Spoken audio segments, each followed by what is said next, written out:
coming out here after 30 years. Yeah, I ain't got nothing, but I'm gonna have something because I'm rich in personality, you know, and I'm rich in love. My family love me, and that's really all that counts. Hey man, shout out to everybody out there on Team Banky Pound. I appreciate the love, appreciate the support. We out here, man. 33 years of prison stories. We pushing P, we pushing positive energy all the way down the line, all 2025 and beyond. Let's go, let's get it. Get on board. Tell a friend to tell a friend to tell somebody what we got going on over here, man. We're on a mission in 2025. Put this word out there, get this good message out there. So we need all hands on deck. Word of mouth, word of mouth. Let's go, let's get it. Also, make sure you go follow me, man, on Facebook. I'm trying to get monetized on Facebook. Banky Pound 4 Pound. That Facebook page, man, where the big 33 is in the background. Let's go, let's get it. TBP Nation, stand up, salute. We out here in 2025. Oh, man. I'm going to make this video today based upon a subscriber who asked me this question in the morning mud. So, if y'all want a video or y'all want something specific to talk about, you got to let me know in the comments or let me know in the lives or whatever. And if it's something to ring a bell, I'll bring it up. But I thought it was interesting because I wrote it down and he just asked me. He said that it would be a good idea to make a video about all of the top athletes that I met while I was locked up. And I thought about it and I thought that was a pretty good idea because over the years, man, in penitentiary, I'd have met some very, very athletic dudes, some real talented brothers, man. They could have, you know, did a lot of different things with their life, but because of the choices that they made, that's what I preach every day to these youngins out here, to be safe, be smart, make good decisions. Because of the choices that they made, the decisions that they made, they ended up in the penitentiary. But there's no doubt in my mind I've ran across people that could have been superstars on the street had they made the right choice. It's hard to determine, you know what I'm saying, like who was the best athlete that I met. So I just go in different categories that come to my mind. I know in basketball. I've met personally a couple of dudes that I feel like could have played in the NBA without a shadow of a doubt. Without a shadow of a doubt, man. One being Dixon was real good in basketball. You know, my brother, he was real good. I'm talking about like if he on any institution in his heyday, he gonna be in the top 10, 15 players on the compound, no matter who it is. You know what I'm saying? That's how good he was, but he wasn't real tall. He like 6'1". But on the other hand, his co-defendant, Carl, is like 6'4", 6'5". Carl could have played for anybody. Carl was like that. Yeah, he was like that, man. I mean, yeah, he tall, he got handles, he had a good jumper. He could play, man. He could play with anybody. So Carl was definitely one of the top dudes in basketball. I met this dude named Box.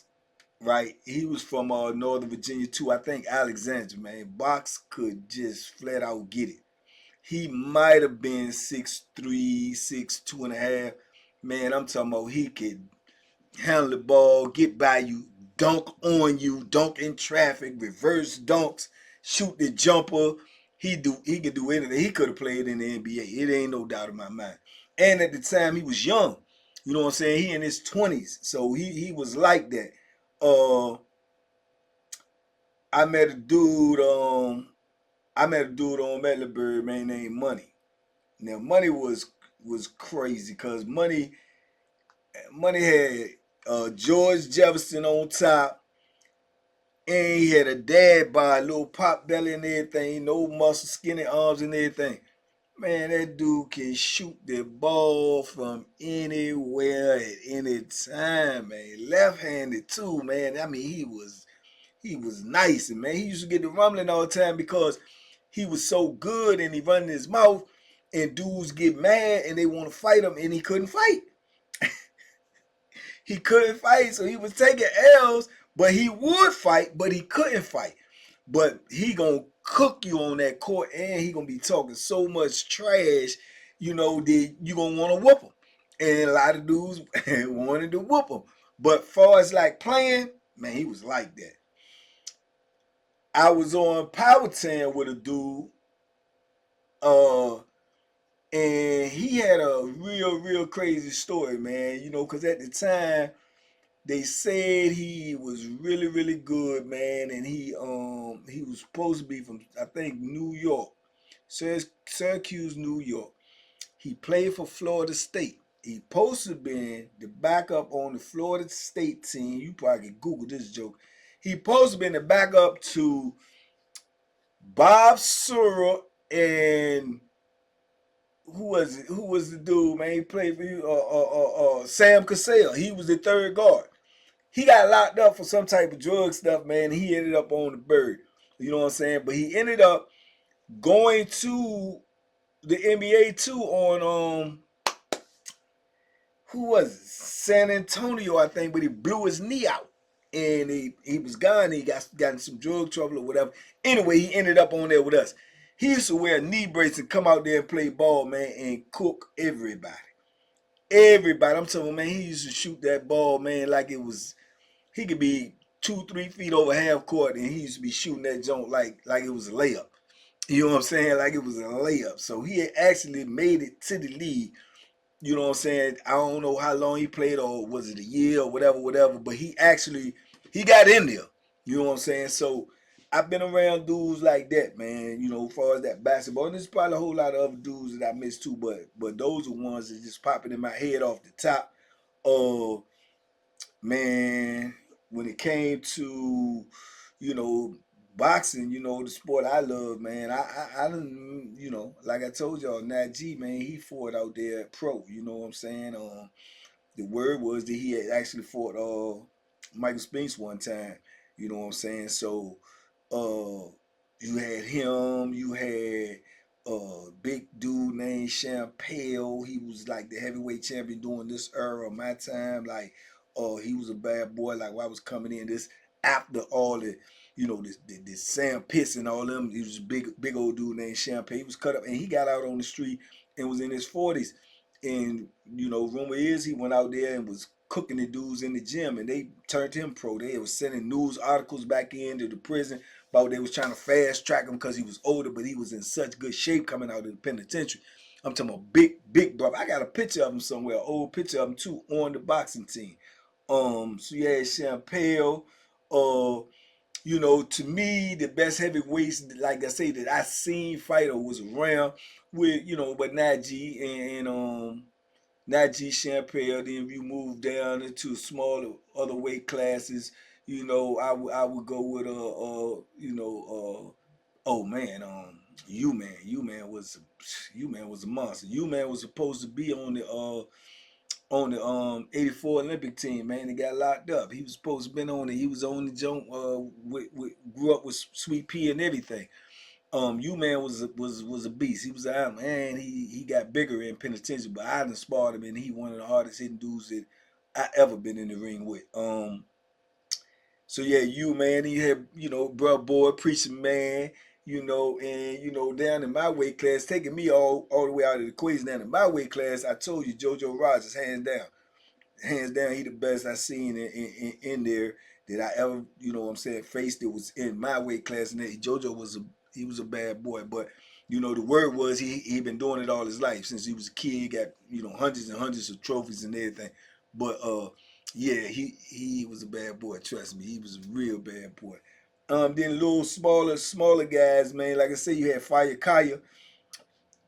Kaya was the one. He fought pro out there too. Oh, then you had Killer Wop. Killer Wop came back in the penitentiary. He went out on the street. He fought pro. He was doing his thing. He came back in the penitentiary. He was older, but Killer Wop was on TV. We used to watch Killer Wop fight on TV. Ain't that a name for you? Killer Wop. He was fighting on TV. He came back in. He was older then, man, like in his late 50s and stuff. Then the dude that I had trained and taught how to fight I had Shakur fought Killer Wop in the a match in the penitentiary, and I was in Shakur Corner, right? And yeah, it was an event. It was an event, man. Kilowatt was older, but he still, he had the moves. He had the, what I'm saying? And he kept just when he saw the Shakur, cause Shakur tall, Shakur like 6'3", 6'3.5". And he left-handed, so when he saw Shakur had such a good jab, and stamina and all that, he used the tricks. Boxer got them tricks, man. He just kept tricking Shakur, man, going straight up to the body. Yeah. And he was hurting Shakur to the body, man. Shakur was coming to the Shakur was coming to the corner. So I can't breathe.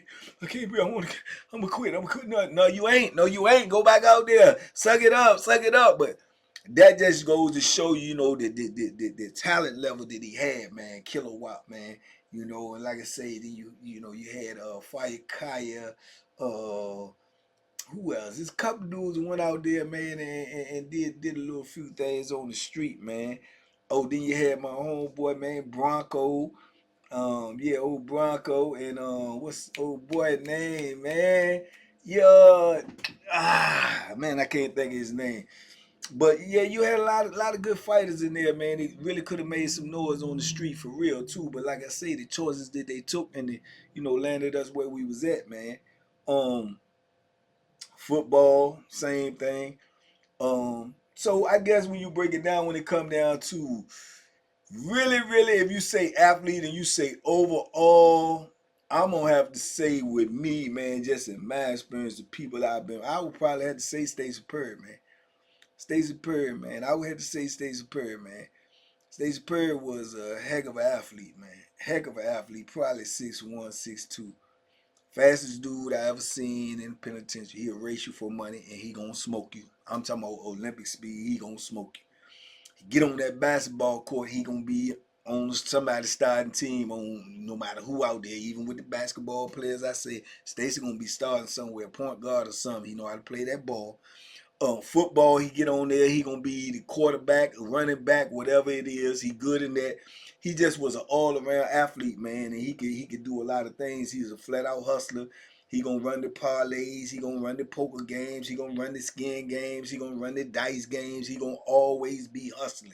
You know what I'm saying? He just was an all around dude. He could anything in the penitentiary, he gonna touch it. He gonna have his hands in it. If he's getting money, he gonna have his hands in it. If he's playing sports, he gonna have his hands in it. Whatever it is, he's a hustler. You know what I'm saying? But he was a heck of an athlete. So shout out Stacey Perry, man. That was one of my dogs.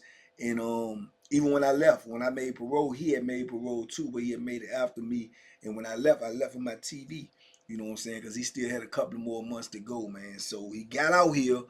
He ran into some trouble out here, man. So I'm praying for him, hoping that, you know what I'm saying, he can bounce back and get himself together. But overall athlete, man, if you just say all around, I would probably have to say stay superior. You know what I'm saying? Because he, like I said, he did multiple things. He say he could box. His brother is known for boxing. His brother used to be one of the legendary boxers out of Richmond. I ain't never seen him put the gloves on, but he say he can get out. You know what I'm saying? And as far as like getting down for real, fighting and real and getting busy and pushing that belt, he gonna do all that. You know what I'm saying? But I ain't never seen him in the ring, and I used to play with him and joke with him all the time and run up on him. And he act like he knew what he was doing, but who knows? You know what I'm saying? But I know for a fact every other sport that he was involved in, he was he's top of the line. You know what I'm saying? He's top of the line. So I would say if I had to pick an overall athlete, it would probably be him. You know what I'm saying? If you say the best athlete, because as athlete embodies so many different things, there's a whole lot of different categories, and I would have to put him in each and every one of them. Like I say, he'll be a force to be reckoned with. But like I say, man, there's a lot of wasted potential in the penitentiary, man. A lot of it, man, because you're getting all your youth taken away from you. You know what I'm saying? You away from everything. By the time you get out, especially if you got a lot of time, by the time you get out, all the things that you could do and that you could do well, the expiration date is passed on, and you can't do those things no more.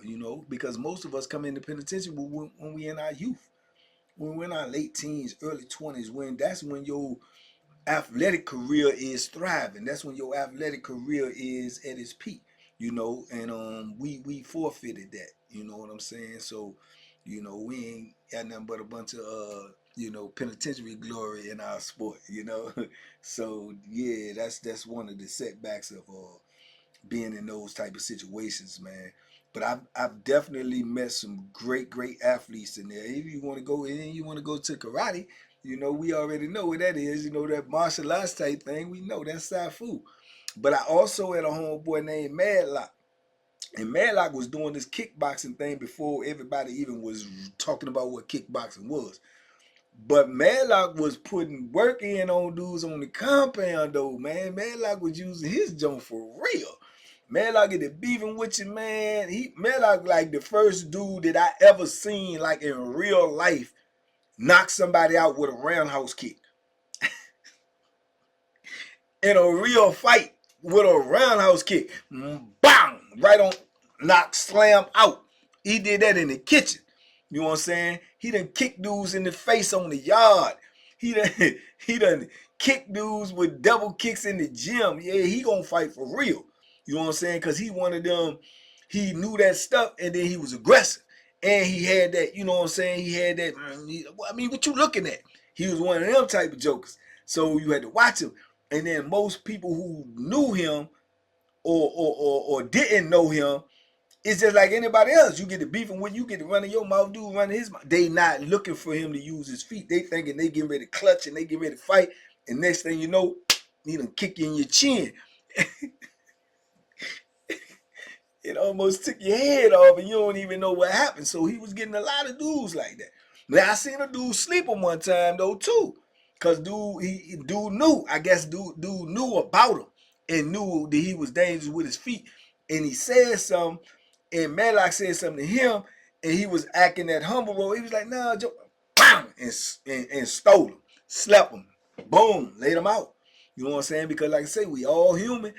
If you get caught slipping, you gonna get slid. And he got caught slipping. Now, I seen that part, but I ain't see, but I heard, later on, because back in the day when you get the rumbling, you going to jail. If it ain't no Bethlehem involved, you going to jail. If you not scared and you ain't got no problem signing no paper, they gonna put you back on the yard. So you probably gonna see that person again. You know what I'm saying? Because they ain't transfer you, so you still here. Later on in my bit, this is early in my bit. So later on in my bit, man, when things started getting a little bit more dangerous, man, more Bethlehem play was happening, and dudes jumping each other from different cities. It won't really gang then. It was like cities and cliques. Dudes jump, they gonna get rid of you because they know if they let you back out, it's gonna be some repercussion. But early during this time, just a straight up rumble, you get the rumbling, woo the woo, and ain't no joker scared to come out, they putting you back out on that yard.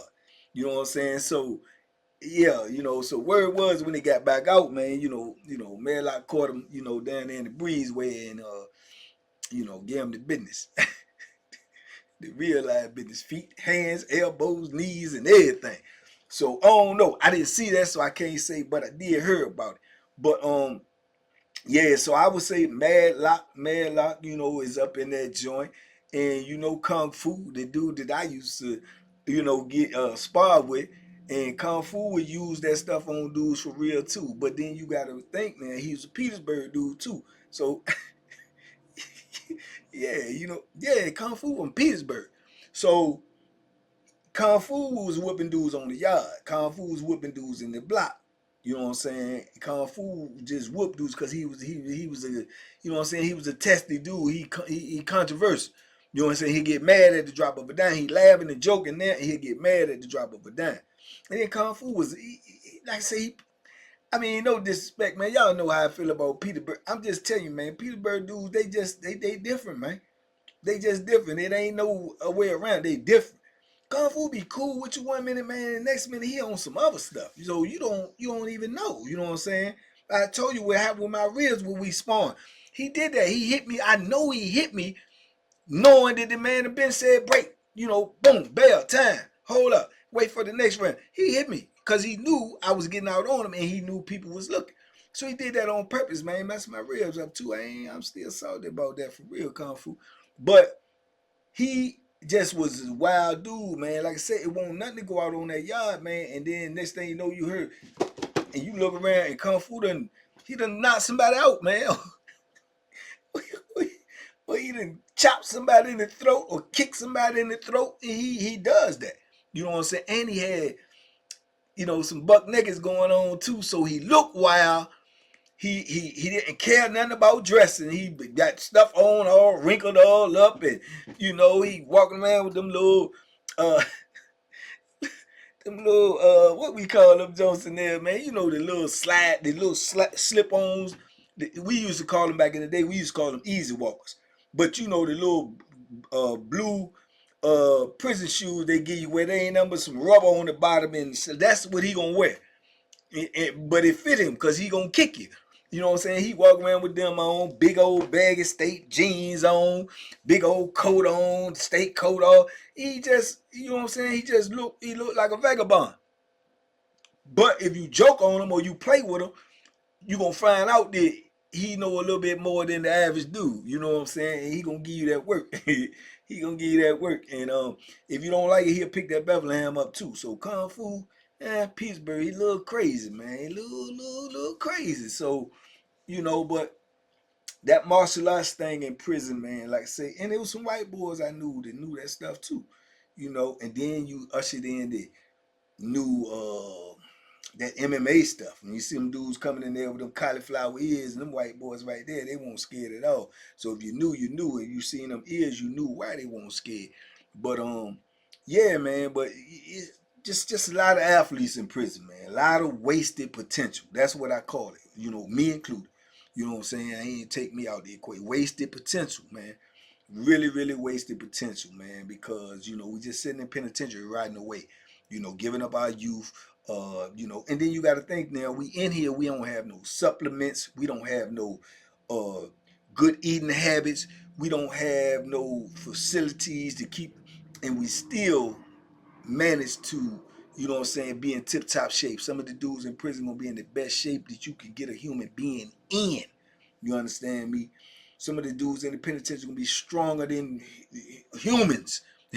Because they getting it, really getting to it every day. They not playing. You know what I'm saying?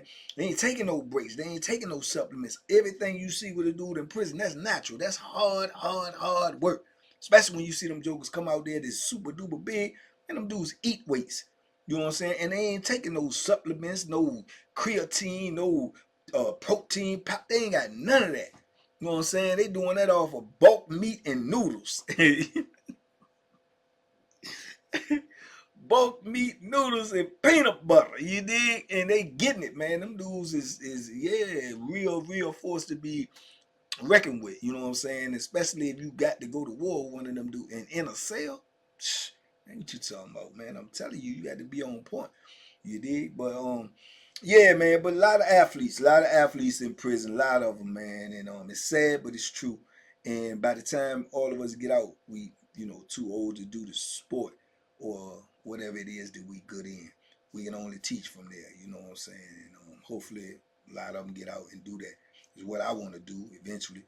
Get a game to somebody else. The game that you couldn't use, the game that you couldn't, you know what I'm saying, exploit and excel in and make something for yourself in, is give it to somebody else because your time is past. You dig?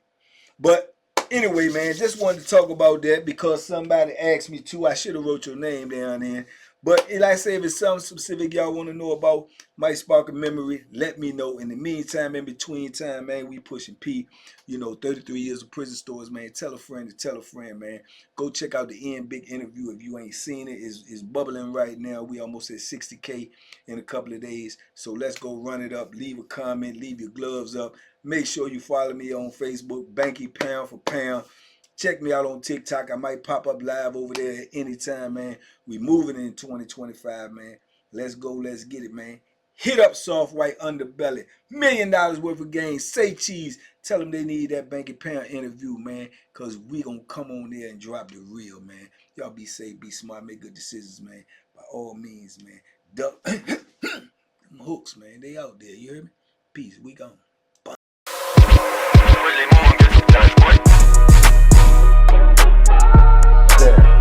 The Banky special. Yeah. Pure deliciousness. Pure deliciousness, man. My name is Banky, man. Everybody calls me Banky. That's the name that I got from my grandmother when I was young. coming out here after 30 years, I ain't got nothing, but I'm gonna have something because I'm rich in personality, and I'm rich in love. My family love me, and that's really all that counts.